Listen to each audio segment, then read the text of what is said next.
করবো? আমার হাতে তো ছবি নাই, আমি তো এই মুহূর্তে ছবিতে কাজ করছি না। আমার হাতে যদি ছবি থাকতো দেন আমি অবশ্যই হয়তো বা ফিতা কাটতাম না, কারণ আমার কাছে আমার প্রধান লক্ষ্য হচ্ছে মুভিতে অভিনয় করা। আমি কিন্তু ফিতা কাটতে আসি। এটা আমার অনেক কাছের একটা বান্ধবী সন্ধ্যা মুদি, একজন চলচ্চিত্রের সেই সাথে একজন নারী উদ্যোক্তা। আজকে বন্ধুটাকে বন্ধু এখানে হাজির হয়েছে। এখানে কোনো আসলে অফিসিয়ালি কোনো ওরকম কথা হয়নি। এই কারণে গ্রহণ করবো, আমার হাতে তো ছবি নাই, আমি তো এই মুহূর্তে ছবিতে কাজ করছি না।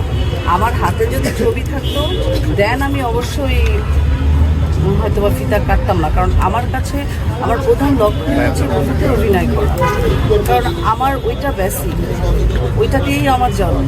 সো প্রায়োরিটি তো ওইটা, আমি মুভিকেই দিই।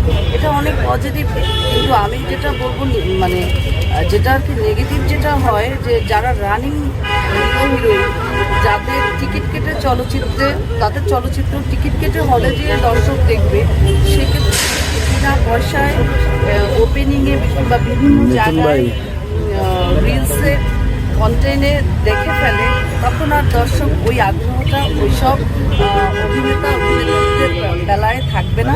তখন হয় কি ছবিটি ফ্লপ যাবার অনেক সম্ভাবনা থাকে।